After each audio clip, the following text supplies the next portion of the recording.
दोस्तों लगातार 5 साल से मसीह मंथन बैठक लगातार खरी शिक्षाओं को बड़े बेबाक तरीके से प्रभु का वचन प्रचार कर रहा है और खरी शिक्षाओं को ही रखता आ रहा है। जहां बहुत सारा गड़बड़ चल रहा है उसके बीच में हम जो है बात को रखते थे।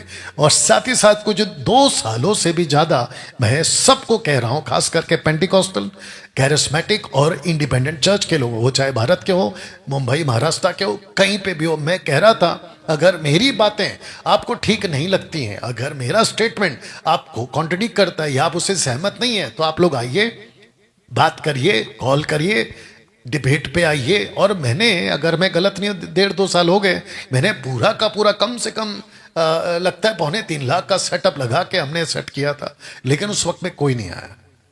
हम प्रतिदिन आते थे, लोगों को चैलेंज करते थे, लेकिन आते नहीं थे, लेकिन पीठ पीछे सब बात करते थे। लेकिन मुझे खुशी है कि एक व्यक्ति जिसका नाम है एंजल वी चंद्रा, इस व्यक्ति ने मुझे चैलेंज किया अन्य भाषा के विषय पे, और मुझे इस बात की खुशी है। अगर वी चंद्रा जी आप सुन रहे हैं, मैं आपको अप्रिशिएट करता हूं। सबसे पहली बात कि आपने इस बात को समझा कि डैनियल भाई आपसे बात करके ही बात को आगे रखेंगे, तो मैं उसके लिए आपका अप्रिशिएट करता हूं।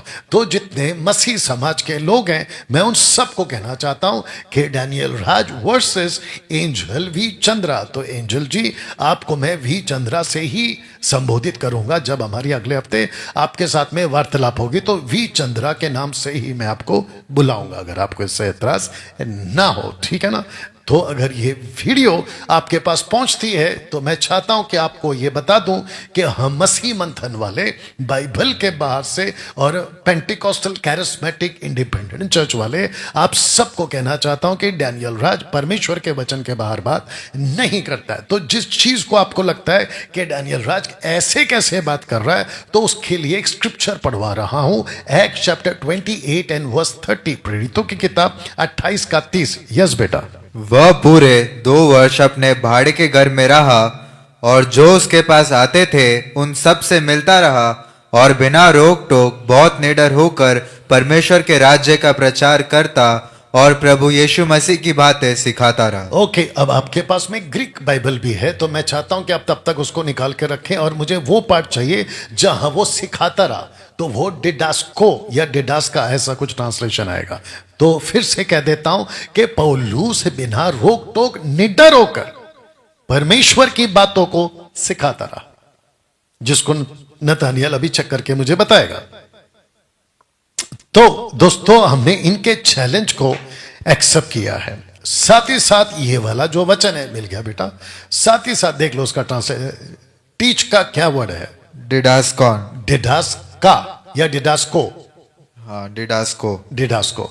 ओके, तो इसका मतलब क्या है, आप उसको भी चेक कर लो। Pure teaching. तो जब वो शिक्षा देते थे तो बिना रोक टोक और निडर होकर, और यही मैंने सीखा है, क्योंकि पौल कहता है 1 कुरिन्थियों 11:1 में, follow me as I follow Christ. तो मैं पौलुस की और यीशु की नकल करता हूं, डंके की चोट पे बोलता हूं, और मैं बिल्कुल बेबाक तरीके से परमेश्वर की बातों को रखता हूं। जैसे पत्रस कहता है, 1 पत्रस उसका 4 अध्याय वचन 10 या 11, अगर मैं गलत नहीं हूं, कहता है कि वचन को ऐसे प्रचार करो जैसे उसको प्रचार करना चाहिए, या जैसे बोलो जैसे उसको बोलना चाहिए। टू टीच, टू टीच या डिडास्को मीन्स टू टीच। ओके, साथ ही साथ मैं चाहता हूं कि नतानियल आप इसको भी पढ़ें, जो कि आप लोगों के लिए रखा है। क्या रखा है देखिए, एक्ट्स चैप्टर 13 वर्स 10। हे सारे कपट और सब चतुराई से भरे हुए शैतान की संतान, सकल धर्म के बैरी, क्या तू प्रभु के सीधे मार्गों को टेढ़ा करना ना छोड़ेगा? ओके, अब इस वचन को एंजल जी या वी चंद्रा जी आप यूज करना चाहे मेरे ऊपर, आप कर सकते हैं, लेकिन अगर मुझे लगा है आपका जो जिब्रिश है वो परमेश्वर के वचन के अनुसार नहीं है, तो मैंने इस वचन को यूज किया है। तो जिसके चलते मैं वापस कहना चाहता हूं कि बड़े अच्छे तरीके से और बड़े सफाई तरीके से, लेकिन बिना किसी मिलावट के, बेबाक तरीके से आप अपनी बात को रखिए और मैं अपनी बात को रखूंगा। तो दोस्तों, जिसके चलते हमने जो है लाइव डिबेट 21 सितंबर यानी कि अगले हफ्ता Sunday 8 PM according to India standard time. अभी हम रात को मिले हैं, लेकिन जब आप मिलेंगे तो वो 8 बजे मिलेंगे। और लिखा है कि all gibberish speaking people get ready to exposed, क्योंकि मैं मानता हूं कि ग्लोसा है और वी चंद्रा कहते हैं कि वो जिब्रिश है, तो इसके ऊपर हमारी बात होगी। तो देखते हैं क्या होता है। तो जिसके चलते speaking in tongues, human language, ecstatic utterance, इसको भी आपको लेकर चलेंगे। एक्सटैटिक अटरेंस, ये एक्सटैटिक है या फिर ह्यूमन लैंग्वेज है, इसके ऊपर बात होगी, तो डिबेट होगा, ठीक है ना। ओके वी चंद्रा जी, आपसे एक बात आप चूक गए थे जब आपने पोस्ट डाला था। आपने कहा था कि मैं डैनियल राज को अन्य भाषा पर चर्चा व बहस करने का न्योता देता हूं। मेरी फ्रेंड लिस्ट में से कोई भी इन भाई को मेरा संदेश पहुंचा दे। अब सुनिए, अगर ये भाई तैयार हैं तो हम इसके लिए एक दिन ठहरा लेते हैं और चर्चा को जूम मीटिंग पर करेंगे, जिससे हम सार्वजनिक करें। तो फिर मुझे नहीं समझ में आया कि आपने फिर ऐसा क्यों कहा कि दिल्ली आ जाओ, और कहाँ बुलाए थे इन्होंने, दिल्ली आ जाओ, चंडीगढ़ आ जाओ, हरियाणा आ जाओ, पता नहीं कहाँ कहाँ आ जाओ। और मैंने इनको कहा था कि अगर आपको फेस टू फेस करना है तो मुंबई आ जाओ, क्योंकि मैं मुंबई को छोड़कर बाहर किसी स्टेट में कम से कम 2025 में तो नहीं जा सकता, क्योंकि मेरे अपनी अपनी क्या कहते हैं डेट्स हैं मुंबई के लिए, महाराष्ट्र के लिए, जो मैं बाइबल कॉलेज चला रहा हूँ। आपके इसी पोस्ट को पढ़कर मैंने आपके चैलेंज को एक्सेप्ट किया था, जैसे आप देख रहे हैं। तो दोस्तों आपको बताना चाहता हूं कि वी चंद्रा जी ने मुझे जूम पर चैलेंज किया था और मैंने जूम का ही चैलेंज एक्सेप्ट किया है। इनसे बात हुई हमारी टीम से, जो कि उसमें से एक मेंबर यहीं पे खड़ी हैं, और उन्होंने कहा कि आपको बाहर नहीं बुला सकते, आपको जूम पर ही आना होगा।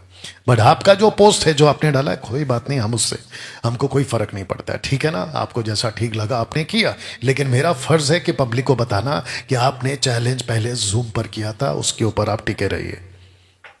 और उसी बात को मैं यहां पे रखना चाहता ना। दोस्तों जैसे ही मुझे पता चला कि वी चंद्रा जी डिबेट के लिए एक्सेप्ट कर चुके हैं, तो मैंने सोचा कि ऐसा होता है ना कि जब एक व्यक्ति आगे आता है तो बाकी लोगों को भी लगता है कि भाई हमको भी आना चाहिए।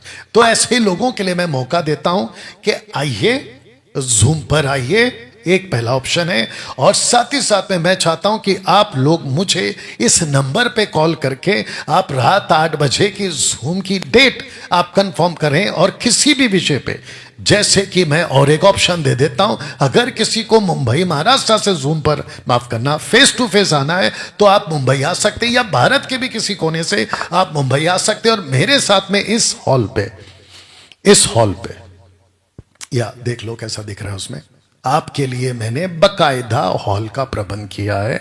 यहां कम से कम, अगर मैं गलत नहीं हूं, 200-300 तो आराम से बैठ सकते हैं। और ये पूरा एयर कंडीशन हॉल है और बिल्कुल साउंड प्रूफ है, और किसी प्रकार का कोई दिक्कत नहीं आएगी। आप यहां पर आइए और आपके साथ फेस टू फेस बैठकर मैं आपसे बात करूंगा। और साथ ही साथ आपको मैं ये भी बताता चलूं कि जो हमने डिबेट के जो प्रोटोकॉल्स है उसको भी आपके लिए सेट किया है। बहुत ध्यान से सुनिएगा।